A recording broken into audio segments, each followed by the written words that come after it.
आमंत्रित करना चाहता हूँ माननीय यशवंत शिंदे जो मुंबई से हैं, इनको मैं विनती करता हूँ कि आप आए और इस राष्ट्रीय डीएनए परिषद में अपनी बात रखें। मैं उनको आमंत्रित करता हूँ।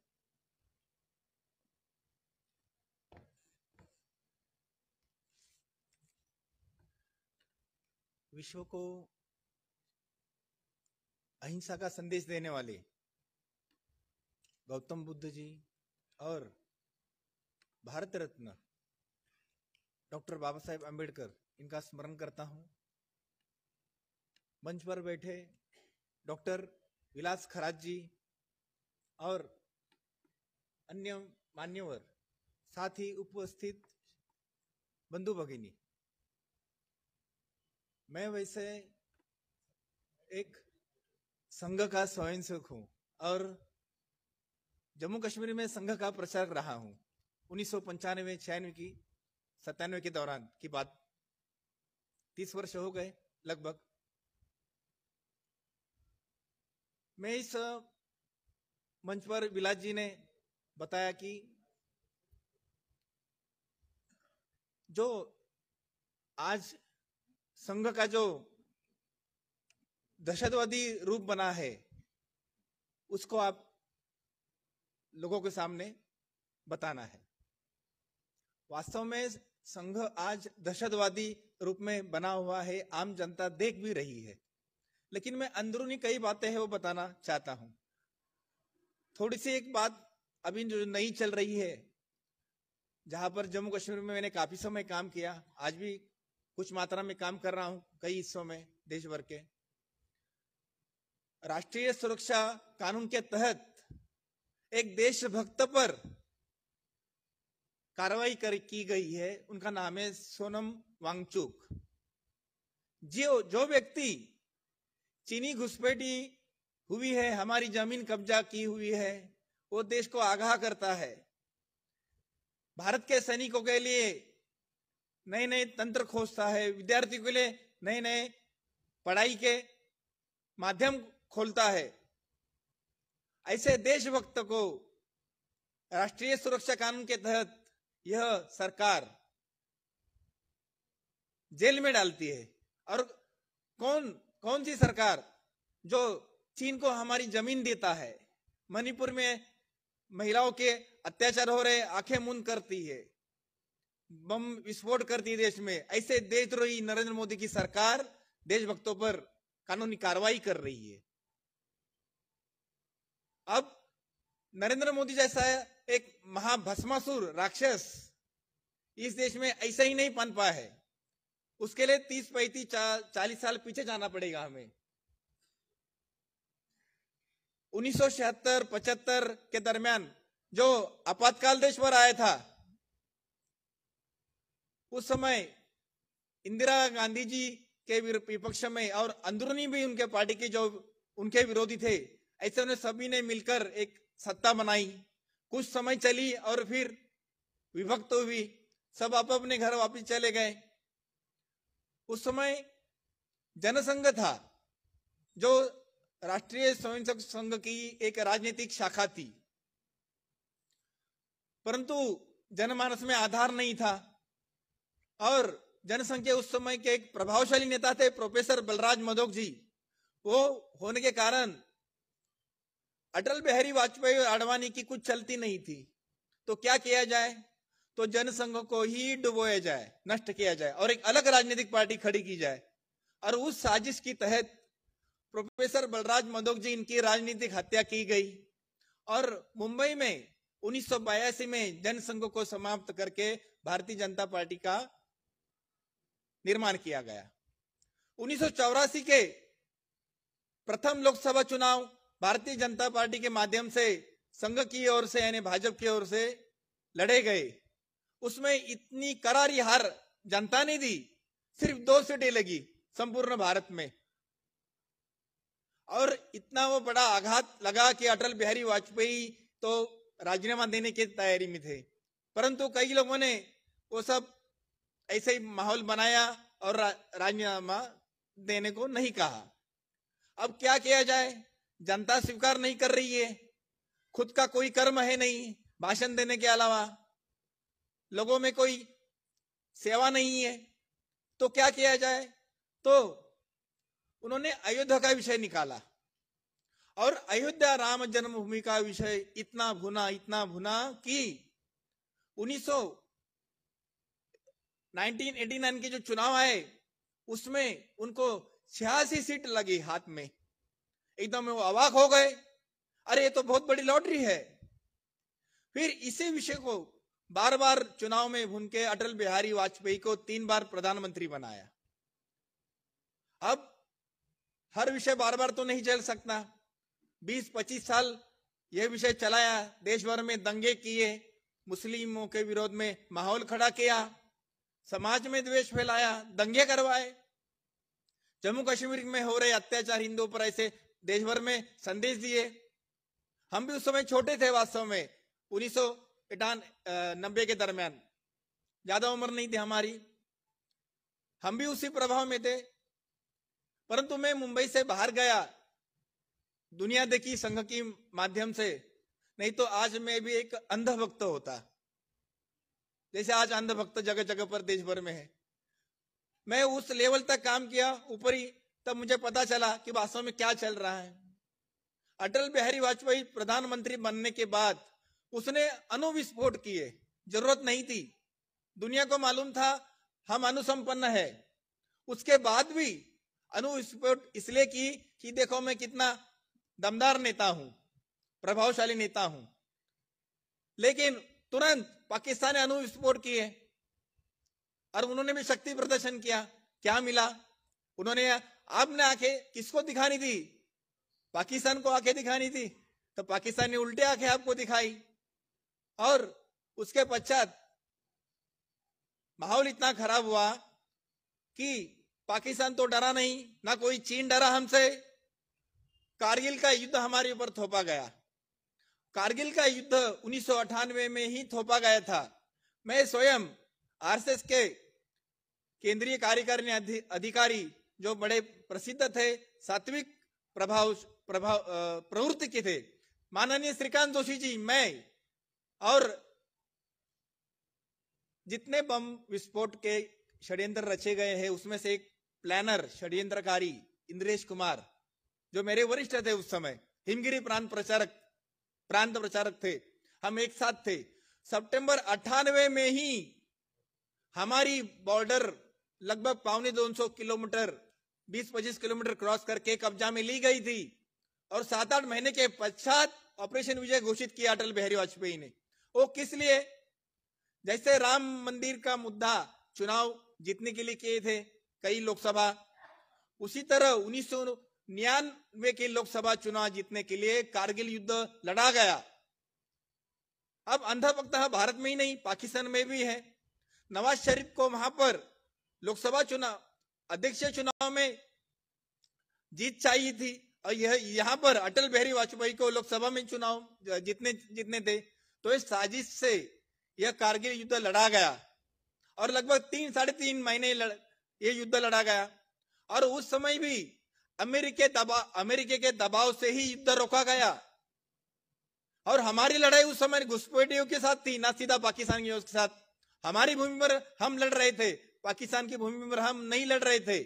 उसके बाद भी आखिरी 15 दिन घुसपैठियों को जाने को मौका दिया। 3 महीना लगने की जरूरत क्या थी? शुरुआती अगर हवाई हमले किए जाते तो 10-15 दिन में सारा सफाया हो जाता घुसपैठियों का। परंतु देश भर में एक माहौल खड़ा करना था कि देखो हमने युद्ध जीता और इसके लिए उन्होंने हजारों हमारे सैनिकों की हत्या करवाई। चुनावी जीत के लिए हजारों अपाहिज किए सैनिकों को, 10 से 12 हजार करोड़ रुपए खर्च हुए इस चुनाव में, युद्ध में। अब यही मानसिकता, जैसा नेता वैसा उसका चेला होता है। तो ऐसे ही प्रवृत्ति ने अटल बिहारी वाजपेयी, अडवाणी जैसे देश के गद्दारों ने, मैं भाषा से बोल रहा हूं, जो सैनिकों की हत्या करे, किसानों की हत्या करे, वो देशभक्त कैसे हो सकता है? इनकी उपलब्धि कुछ नहीं है देश को, सिर्फ दंगे, विध्वंस, हिंसा, यही देश को उपलब्धि है इन लोगों की। और इन्हीं का बाप है आज नरेंद्र मोदी। नरेंद्र मोदी ऐसे आज अचानक तो नहीं आया, इन्होंने बीज बोया था, वो आज भस्मासुर बना हुआ है और देश को जला रहा है। 99 के लोकसभा चुनाव जीते, सत्ता में आ गए, और उधर गुजरात में एक उदय हुआ नरेंद्र मोदी का। 2001 में वो सत्ता में आए, वहां पर 2002 में गोधरा कांड करवाया, खुद करवाया, और गुजरात जलाया, हजारों निष्पाप लोगों को मरवाया। और उनमें से जो खूंखार अपराधी थे, अमानवीय कृत्य किए थे, उनको बचाने के लिए उन लोगों ने जज बदल के आरोपियों को बचाया गया। ये खुद आरोपी कबूल करते हैं जाहिर तौर पर कि नरेंद्र भाई ने हमें आश्वस्त किया है, और उसी प्रकार से जजों को बदला गया और दूसरे जज लाकर उनको दोष मुक्त किया गया। उसके पश्चात 2002 में देखा उन्होंने पूरा गुजरात जलाया। अब 2004 की लोकसभा आनी थी, पिछले उनकी साजिशें थोड़ी बहुत कामयाब हुई थी, तो 2004 की लोकसभा जीतना है और हमें सत्ता हमारे पास ही रखनी है। अटल बिहारी वाजपेयी उस समय पंतप्रधान था, तो उन्होंने 2003 में एक बड़ी साजिश रची कि संपूर्ण देश में बम विस्फोट करके पूरे देश का गुजरात बनाना, दंगे कराना, हत्या करना, लोग मरे, हिंदू मुस्लिम कोई फर्क पड़ता नहीं, हमें सत्ता में जाना है। और वो साजिश रची और कुछ लोग मेरे पास आ गए मुंबई में, मेरे पास उन्होंने प्रस्ताव रखा। तो प्रस्ताव रखते ही मैंने तुरंत बोला उन्हें, क्या अभी 7-8 महीने में लोकसभा चुनाव है 2004 के, तो भाजपा को वापिस सत्ता में रखने के लिए दंगे करवाना है? तो वो चुप बैठे, उन्हें लगा कैसे इन्हें पता चला। मैंने भी ज्यादा उस विषय को उछाला नहीं, अंदरूनी चला गया। पुणे सिंहगढ़ किले के तलहटी में एक रिसोर्ट में प्रशिक्षण हुआ, मेरे काफी लोग परिचित वहां पर आए थे, बुलाए थे, और वहां पर 2-3 दिन बम कैसे बनाए जाते उसका ट्रेनिंग हुआ। परंतु मुझे उस साजिश में अंदर जाना था, उस साजिश को नाकाम करना था, और वो मैंने किया। और वो किया इसी कारण, कांग्रेस 10 वर्ष सत्ता में थी, अगर मैं चाहता तो देश में हजारों की तादाद में कांड करवाता एक ही दिन में। उतना मेरा बड़ा दायरा है पूरे देश में।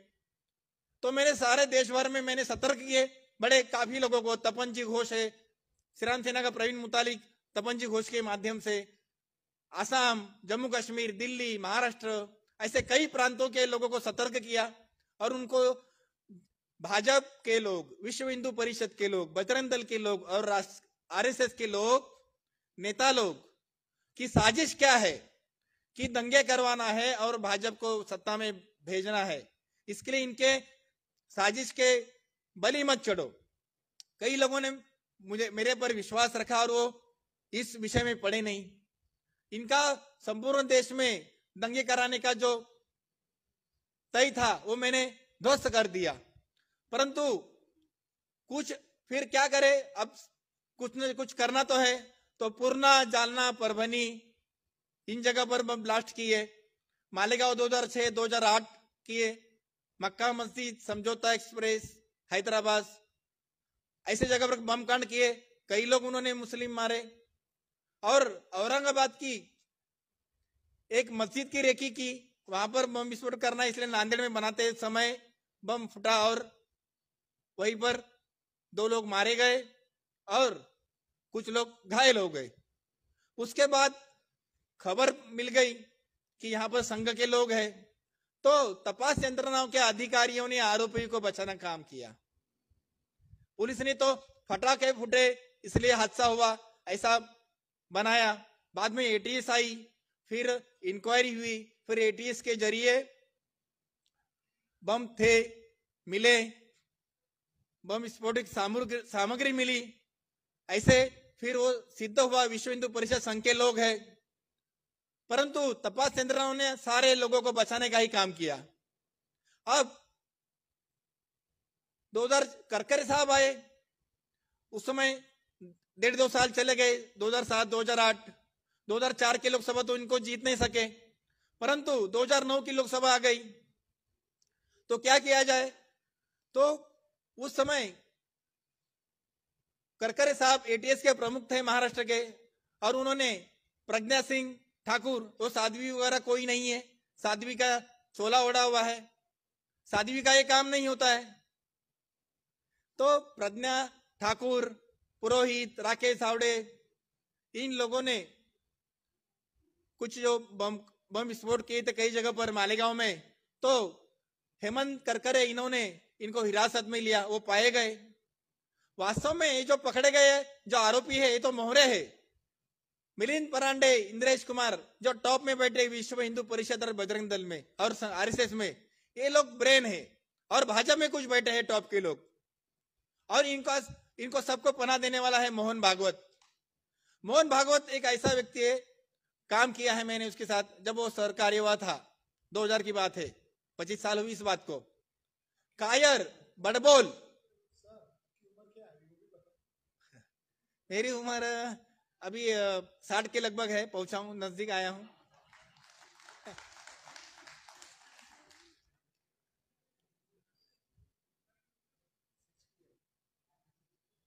चौपन 55 अभी है, हाँ।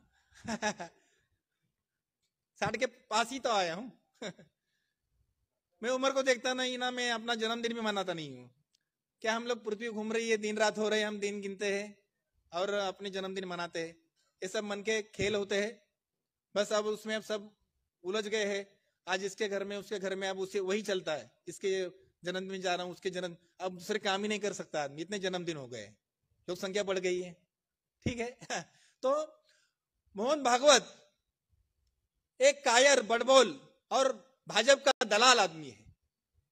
उसने 2000 में जब त्रिपुरा में 4 संघ के बड़ी वरिष्ठ प्रचारक अधिकारियों का अपहरण किया और 2 करोड़ की फिरौती मांगी और त्रिपुरा से सेना को हटावे मांग रखी थी, परंतु संघ का उस समय भाजपा उस समय सत्ता में थी, तो उनकी मांग तो स्वीकार नहीं की। मैं स्वयं और कई लोग हम इस टीम में खोजबीन में थे, श्रीकांत जोशी जी उस नेतृत्व कर रहे थे और उनका सीधा संबंध आडवाणी और अटल बिहारी वाजपेयी से था। तो फिरौती तो दी नहीं, परंतु उन्होंने 4 लोगों को मरवाया। उन लोगों को बचाया जा सकता था, मैंने प्रयास भी किए। सत्ता होने के बावजूद ये लोग अपने संगठन के लोगों को अगर सुरक्षित नहीं कर सकते, देश को क्या देंगे वो सुरक्षा? सत्ता है इनके पास तो भी सुरक्षा नहीं, उनको बचा नहीं पाए। अरे सत्ता है तुम्हारे पास, उनके बाहर जो दहशतवादी है उनको उठाओ, हमारे लोग देते हो कि हम 50 लोग तुम्हारे भेज दे, झटके में 4 लोग बरी कर देते, वो किया नहीं उन्होंने। उसके बाद मैंने प्रयास किया, भाई मुझे साधन दो, मैं उठाता हूं, कैसे 4 लोग नहीं छोड़ते, तुरंत छूट जाते, लेकिन कोई मदद नहीं की। लोग मरेंगे तो उसका हम बुना पाते हैं ना, देश भर में लोग मरे फिर हम लोगों को गर्म करेंगे देश भर में, देखो हमारे लोगों को मरवाया, ये उनकी सोच है। कोई फर्क नहीं पड़ता संगठन का मरे बाहर का मरे, और उन्होंने वैसा ही किया, लोगों को मरवाई। उसमें श्रीकांत जोशी जी काफी दुखी हुए, उन्होंने आडवाणी अटल बिहारी को ये विषय बोला कि भाई आप लोगों ने कुछ किया नहीं इनके ऊपर, और 2 लोगों के नाम भी दिए थे जिन गिरोह ने अपहरण करके उनकी हत्या की थी, दिल्ली उतर रहे हैं, उनको अरेस्ट करो। तो अरेस्ट इसलिए नहीं किया, आडवाणी ने क्या जवाब दिया, लाल कृष्ण आडवाणी ने जवाब दिया कि अगर इनको अगर हिरासत में लेंगे तो क्रिश्चियन मतदार नाराज होगा। अरे भाई हमारी लड़ाई दहशतवादियों से है ना किसी समाज से है। दहशतवादी का कोई चेहरा नहीं होता, हिंदू मुस्लिम क्रिश्चियन कोई नहीं, वो दहशतवादी होता है, उसका धर्म ही दहशतवाद है। कोई अगर किसी विचारधारा से कोई अगर दहशतवादी होता है तो सारे विचारधारा को बदनाम करना गलत है, नहीं होना चाहिए, और इसे नजर से आज काम हो रहा है। अब मैं थोड़ा सा 2008 के बारे में बात करता हूं।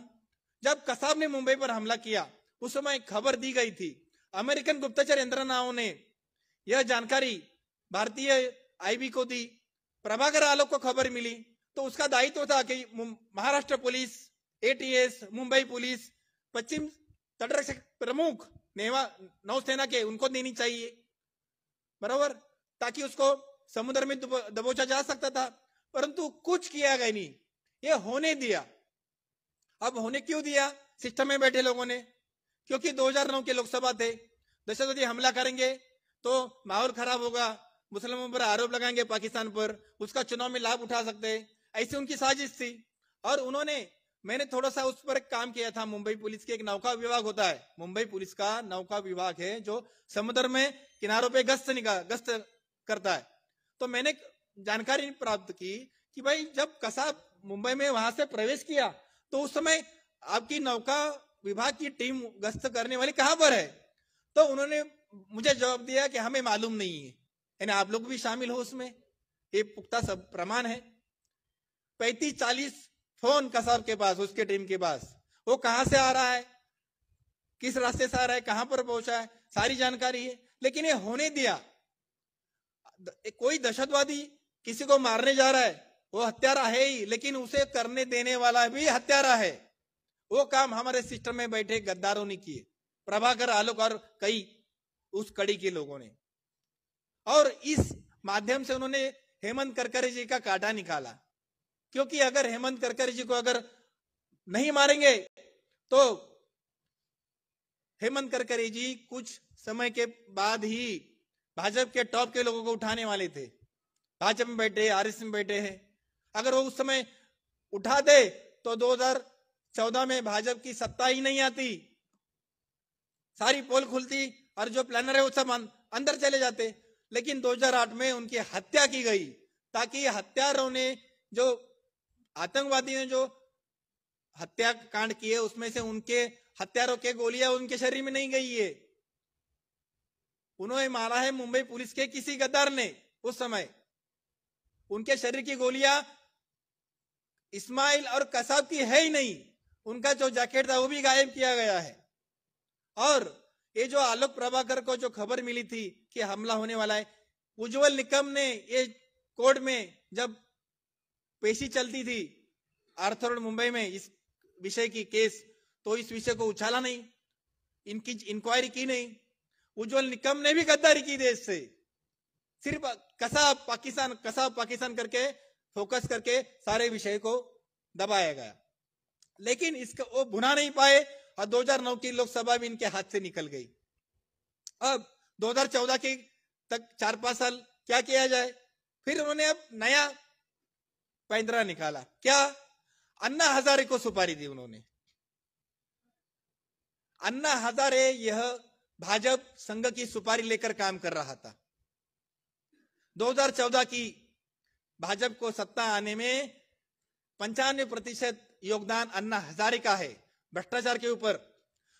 श्रीकांत जोशी जी केंद्रीय अधिकारी थे, 2013 में मुंबई में गुजर गए, आरएसएस के थे। उन्होंने मुझे 2009-10 में मुझे प्रस्ताव दिया था कि यशवंत, मैं आपको अन्ना हजारे जी के साथ जोड़ देता हूं, अपने ही लोग लगे सारी व्यवस्था में। मुझे 2009-10 से ही मालूम था अन्ना हजारे संघ का आदमी है, मैं नहीं गया उसमें। अब 2014 की लोकसभा जीतने के लिए अन्ना ने सुपारी ली, सुपारी कामयाब की। अब काम हो गया, अन्ना हजारे अभी सब भ्रष्टाचार खत्म हुआ, अभी आराम कर रहे। अब 14 की लोकसभा चुनाव जीते। अच्छा अब 2014 की सत्ता आ गई, इनको भाई सब पा लिया, एक एक उन्होंने क्राइम करना चालू किया।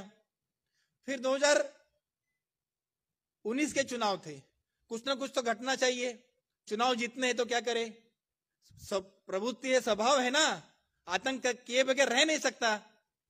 तो पुलवामा हत्याकांड करवाया उन्होंने।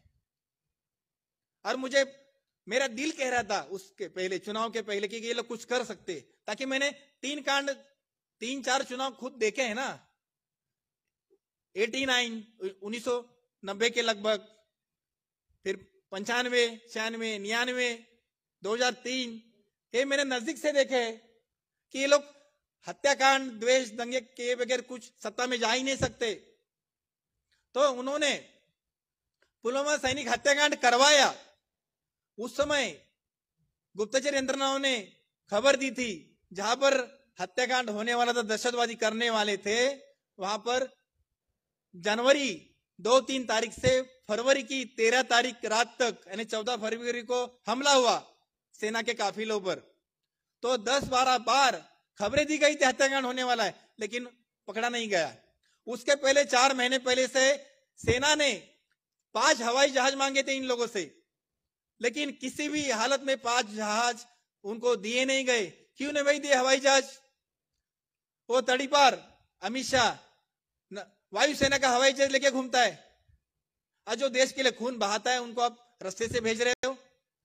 दहशतवादी हमले कर सकते किए, धमकियां थी, उनको भी, दहशतवादियों को भी पकड़ा जा सकता था, लेकिन पकड़ा नहीं गया और ये हत्याकांड करवाया गया और उसका फायदा उठाया गया। सत्यपाल मलिक उस समय राज्यपाल थे जम्मू कश्मीर के, उन्होंने ये विषय कई बार उठाया, अब गुजर गए, दुर्भाग्य से उनका ख्याल नहीं रखा गया। परंतु 1999 की लोकसभा उन्होंने इस तरह से जीते। अब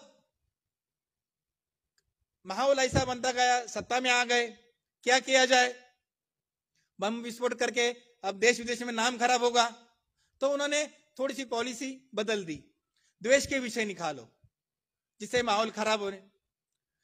370 धारा 25A जब जम्मू कश्मीर की हटाई गई, उस समय बहुत बड़ा उद्रेक हुआ, पहले से जल रहा है जम्मू कश्मीर घाटी, तो स्वाभाविक है पहले शासन करते का जिम्मा है कि वहां पे सुरक्षा, तो ताकि आम जनता को कुछ हानि ना हो, इन्होंने कोई बंदोबस्त नहीं किया।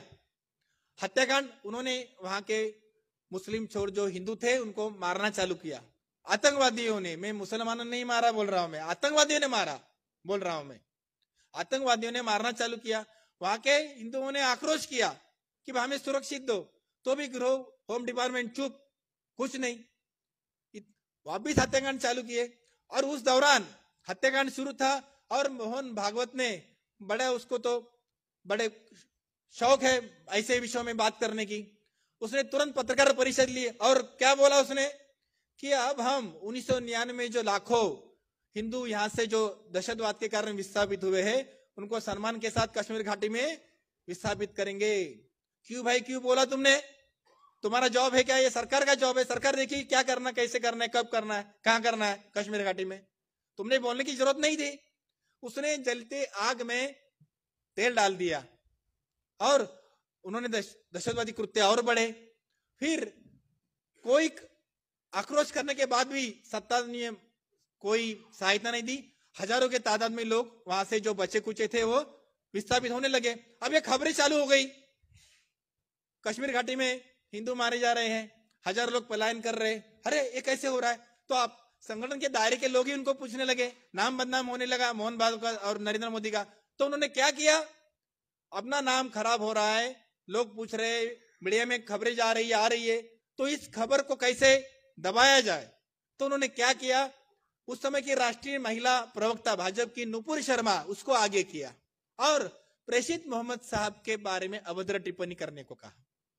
अब स्वाभाविक है ये बोलने से मुस्लिम समाज नाराज होगा, हो अल्लाह होगा, और इनके पास तो गोदी मीडिया है, मोदी मीडिया है, इसी विषय को चबाएंगे, इसी विषय को उछालेंगे। और ऐसा ही किया और इतना उछाला कि पूरे देश विदेशों में भी इस विषय की चर्चा चल रही थी और इस विषय के आड़े कश्मीर में हो रही हिंदुओं की हत्या का दबाया गया।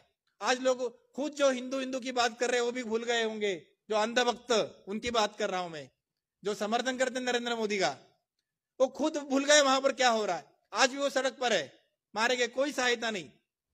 पहलगाम हत्याकांड किया, पुलवामा तो किया, लेकिन पहलगाम भी रची साजिश से ही करवाया। 250-300 किलोमीटर अंदर कैसे आते हैं आतंकवादी, मिलते नहीं, पाउन 1.5 घंटा वहां पर खड़े रहते, हत्याकांड करते हैं, सेना की छावनी पास में 20-25 मिनट पर, और वो आती नहीं है।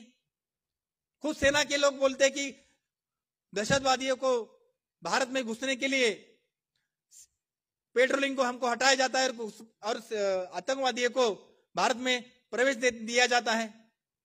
इतने हालत खराब है, कौन कर रहा है ये? यानी ये होगा तभी तो वो सत्ता में जाएंगे, लोगों को भड़का सकते हैं। मणिपुर में ऐसा ही हुआ। इसलिए देश में आज जो माहौल चल रहा है, हमारी प्राचीन परंपरा है हजारों सालों की देश की, राजा परिवार संपन्न चाहिए जो तभी सिंहासन पर बैठ सकता है। लेकिन राजा ना पत्नी ना बाल बच्चे, जीना है जियो नहीं तो मरो, वैसे निर्णय ले रहा है। मरने से कोई फर्क नहीं पड़ेगा क्योंकि उसके बाल बच्चे है। अगर उसके बाल बच्चे होते, पत्नी पास होती, परिवार होता, तो वो कैसे जीता है, उनकी क्या अड़चने हैं, क्या जरूरत है, क्या समस्या है, तो देश को भी उसी एंगल से देखता हो, नजर से निर्णय भी वैसे ही लेता। लेकिन उसको पड़ी नहीं किसी की, उसको सिर्फ अपनी पड़ी है। देश का कुछ भी हो जाए और कुछ भी हो जाए, इतने हालात खराब किए इन लोगों ने कि सारी यंत्रणा को जेब में रखा है। अब नांदेड़ के मैटर में जब 2.5-3 साल पहले मैं नांदेड़ सेशन कोर्ट में अर्जी करके मैंने कहा कि इसके जो ब्रेन है उनको पकड़ो, ये जो पकड़े हैं मोहरे पकड़े हुए, इसमें इंद्रेश कुमार है, मिलिंद परांडे है, ऐसे कई लोग साजिश करते हैं जो टॉप में बैठे हैं, आज भी बाहर है, पकड़े हुए मोहरे हैं। तो मेरी अर्जी को खारिज करने के लिए सरकार ने जज को बदला, जैसे गोधरा कांड में किए, आरोपी को बचाने के लिए नरेंद्र मोदी ने वहां पर हमेशा जज से उनसे फाइल निकाली और मराठे नाम के जज के पास भेज दी, और मराठे ने 2-3 तारीख में अपने रूम में अंदर से जाके ना ऑर्डर दे दिया कि इनको बोल दो आपका अर्जी खारिज कर दिया। और उनके बाद हाईकोर्ट गया, उधर भी खारिज की, सुप्रीम कोर्ट में गया, सुप्रीम कोर्ट में 1.5 महीने पहले सुनवाई हुई। नाम प्रसिद्ध व्यक्ति वकील है भारत में, प्रशांत भूषण जी, आप कई लोग जानते हैं, उन्होंने केस अपना पक्ष रखा, 2 लोग जज बैठे और प्रशांत जी सफाई दे रहे हैं और जज सुनने को तैयार नहीं है। यह हालात है आज। आधी न्याय व्यवस्था भी सड़ चुकी है। वास्तव में लोकतंत्र को बचाना है तो न्याय व्यवस्था बहुत अहम भूमिका निभाती है। लोकतंत्र को बचाना है तो पहला काम है पुलिस का। पुलिस का तो नाम ही ले नहीं सकते, NIA, home department, ATS, police, सारी व्यवस्था का हालत खराब है। आम लोग तो जा नहीं सकते, डर रहे कि गुनहगारों के अड्डे बने हुए हैं। तो और इनको सबक सिखाना है, लाइन पे लाना है, तो उसका काम है न्याय व्यवस्था का। पर न्याय व्यवस्था के न्यायाधीश ही सत्ता की दलाली कर रहे हैं, ये हालात बने हुए। अगर ये हालात ऐसे चलते रहेंगे तो नेपाल में जो हुआ है इसी राह पर देश चला जाएगा। खुद कोर्ट की इच्छा है कि नेपाल जैसे हालात हो, बांग्लादेश के हालात हो, श्रीलंका में जो हालात हुए कि लोग सड़क पर आए, उनकी इच्छा है, इस हालात में पहुंचे है। सेना में काफी बदलाव किए जा रहे हैं, सेना को कमजोर किया जा रहा है और देश में जगह जगह पर द्वेष माहौल फैले, इसी में लगे हुए। यहां पर एक महाराष्ट्र में एक नेता है, 2014 में वो हिंदू बना है, उसका नाम है नितेश राणे। उसके पहले वो हिंदू नहीं था, अब वो बोलता है मैं हिंदू हूं, भाजपा में आ गया, पहले कांग्रेस में था। और इतना द्वेष फैला रहा है, कोई इसको रोकने वाला नहीं। तो खुला बोलता है मीडिया के सामने, मुझे बचाने वाला मुख्यमंत्री बैठा हुआ है, और मुख्यमंत्री भी वही बोलता है कि मैं कार्रवाई नहीं करूंगा, खुलेआम देवेंद्र फडणवीस। यह हालात है। 2016 में नवंबर में जो नोटबंदी नरेंद्र मोदी ने की काला धन समाप्त के लिए, उसी समय सैकड़ों ब्लैक पैसा देवेंद्र फडणवीस ने अपने अनुलोम नाम के संगठन के कार्यकर्ताओं को बांटी, करोड़ों रुपए। मैं विटनेस हूं, मैंने उस समय उस सिस्टम में एक व्यक्ति था, उसको पैसा बांटा गया तुरंत, 6 महीने का तनख्वाह कैश में 2.25 लाख रुपए। तो उसने बोला भाई इतना पैसा, मेरी इंक्वायरी होगी, कोई चिंता मत करो, फडणवीस साहब देख लेंगे। अनुलोम नाम की संस्था जो फडणवीस ने बनाई है 2015 में, तो उसके और काला धंधा, काले पैसों को तुम समाप्त करे कि काले पैसों का तुम व्यवस्था लगा रहे हो, कुछ समाप्त नहीं हुआ। काला नोट बदली से दहशतवाद समाप्त होगा बोला, दहशतवाद समाप्त नहीं हुआ, दहशतवाद तो पड़ा है, खुद दहशतवादी बैठे सत्ता में, कैसे दहशतवाद समाप्त होगा? रास्ते बदले हैं दहशतवादी कृत्य करने के, और आज तो ये हालात बने हैं कि जाए तो जाए कहां आम समाज। सोनम वांगचुक जैसे देशभक्तों को जेल में डाला जा रहा है ताकि लोगों में भी भय पैदा हो, बाकी लोगों में। हम जैसे लोग डरेंगे नहीं, बिलाजी खरा जैसे लोग या आप जैसे लोग डरेंगे नहीं, हमें अंदर हो बाहर हो हम ऐसे ही रहने वाले, हम नहीं सुधरेंगे जैसे वो नहीं सुधरते, हम भी ऐसे रहने वाले। अब इसमें लोकतंत्र को बचाना है तो भविष्य में शायद हमें सबको सड़क पे उतारना पड़ेगा। ये माहौल देश के बनते जा रहे हैं और आपसे सबसे प्रार्थना है कि आने वाला समय बहुत ही विकट है। अगर न्याय व्यवस्था ने अगर शुद्धिकरण खुद नहीं किया तो हम पहले आशा रखते कि सेना शुद्धिकरण करे। सेना भी करती है, कई बार किए हुए, ताकि किसान का बेटा वहां पर है, वहां पर किसान जो सबका पेट पालता है, भरता है, और उसका ही खून सीमा पे अपना खून बहाता है, और इनको देशद्रोही बोला जाता है भाजपा की किसान आंदोलन में। उनके सांसद उनको देशद्रोही बोला जाता है। जो उनके खिलाफ बोले वो चीनी है, कम्युनिस्ट है, खालिस्तानी है, पाकिस्तानी है, देशद्रोही है, यानी उनके खिलाफ में बोलेगा तो देशद्रोही बनी गया। ये हालात बने हुए। लेकिन ये चक्र है, अति, वहां पर मराठी में एक कहावत है ना, अति तिथे माती, वैसे ही होने वाला है। जितनी दिमाग में हवा घुसी है नरेंद्र मोदी के, वो नीचे आने वाली है। और सत्ता अगर इनकी जाती है तो इसको तो कई बार फांसी होगी, नहीं इतनी इसके पाप है। मैं तो चाहता हूं पुलवामा सैनिक हत्याकांड जो हुआ है, वो बालाकोट में जो बाद में हमला हुआ, वो तो सब दिखावटी साजिश थी। पुलवामा सैनिक हत्याकांड का अगर बदला लेना है तो सैनिकों ने संसद पर हमला करना चाहिए, और नरेंद्र मोदी और अमित शाह और राजनाथ सिंह से हत्याकांड का बदला लेना चाहिए। तभी भारत के सैनिकों के जो हत्या हुई उसका बदला लिया, ऐसा मैं मानूंगा। गद्दार संसद में बैठे हुए और देशभक्त सीमा पर मर रहा है, सड़कों पर मर रहा है। मुंद्रा बंदर अदानी का ड्रग्स का बहुत बड़ा वैश्विक केंद्र बना हुआ है, अड्डा बना है। सैकड़ों करोड़ ड्रग्स तो ऐसे पकड़े जाते हैं, उसको छोटी सी बात है। 21-20 हजार करोड़ के नशीले पदार्थ पकड़े जाते हैं, और उन पैसों का दहशतवाद काम के लिए इस्तेमाल किया जाता है। ये एनआईए की रिपोर्ट है, संसद में भी एक बातें बोली जाती है, उसके बाद भी उसको कुछ नहीं किया जाता। कोई और दूसरा पार्टी का नेता होता तो उसके घर पर हल चलाया होता आज तक नरेंद्र मोदी ने, लेकिन नहीं चल रहा है। इस मुंद्रा बंदर के माध्यम से देश में क्या क्या आता होगा और क्या क्या बाहर जाता होगा, आप सोच सकते हैं। ये वही अदानी है जिसके ऊपर अमेरिका में एफआईआर बना धोखाधड़ी केस में, और उस 2200 करोड़ रुपए उसी धोखाधड़ी के भारत के अधिकारियों को रिश्वत दी, ये भी डिक्लेयर हुआ, लेकिन उस पर यहाँ पर एफआईआर नहीं, कुछ नहीं। आनंद से घूम रहे, उनकी प्रॉपर्टी बढ़ रही है, लाखों करोड़ की तादाद में बढ़ रही है वो भी, और जो गरीब है और गरीब उसको भविष्य की चिंता पड़ी है। ये हालात बने, अराजकता फैली हुई है, अराजकता। नितेश राणे जैसे गुंडे लोग खुलेआम घूम रहे जो जेल में चाहिए, उनको ऐसे लोगों को कौन पाल रहा है। मैं अधिक नहीं बोलूंगा ताकि समय का भी एक मर्यादा है, बोलने के लिए बहुत कुछ है, परंतु मुझे आपसे एक विनती करनी है कि आने वाले समय के लिए तैयार रहिए, लड़ने के लिए, हर काम के लिए तैयार रहिए। ये हमारा देश है, सत्ता में बैठे, संसद में बैठे गद्दारों का देश नहीं है। लगभग 70-80% वहां पर गद्दार बैठे हैं संसद में। ये हालात बने हैं, तो आपसे सभी से विनती है कि आने वाले समय के लिए आप तैयार हो रहिए और मन बनाइए। मरना तो घर में भी है, घर में भी मरना है आज 20 साल 50 साल के बाद, उससे अच्छा है मैदान में लड़ के मरो, मार के मरो। इतना बोल के मैं आपसे विदाई लेता हूं। धन्यवाद शिंदे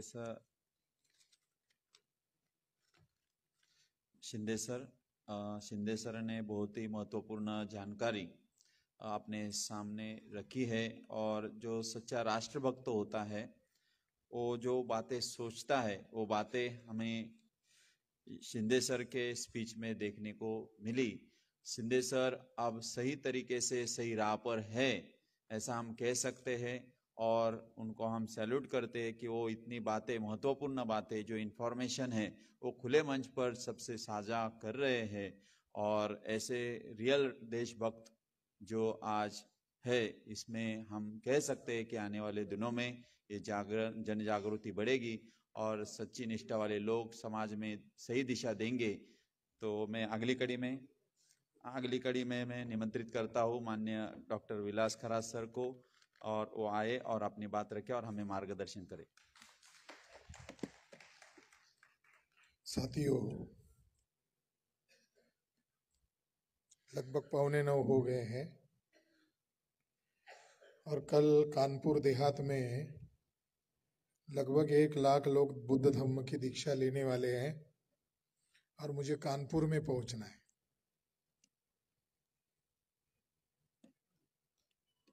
ये कार्यक्रम एक मकसद को लेकर आयोजित किया गया है और उस मकसद को ध्यान में रखते हुए ऑब्जेक्टिवली कुछ बातें हम यहां पर कर रहे हैं।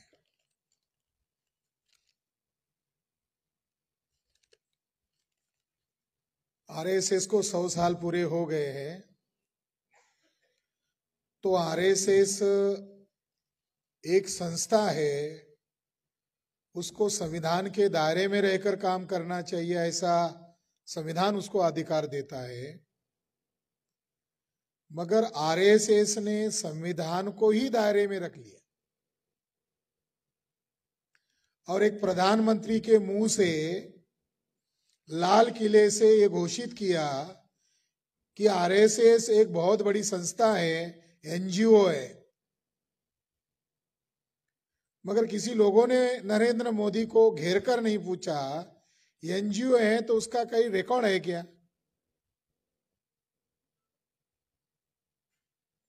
और आज नरेंद्र मोदी के हाथों से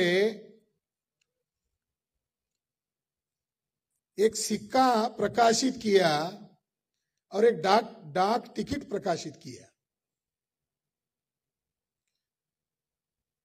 और नरेंद्र मोदी के कर कमलों से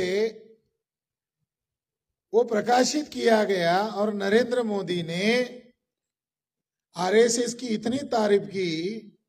उनका मैं भाषण सुन रहा था, तब मेरे मन में भाव आया कि नरेंद्र मोदी देश का प्रधानमंत्री बनने के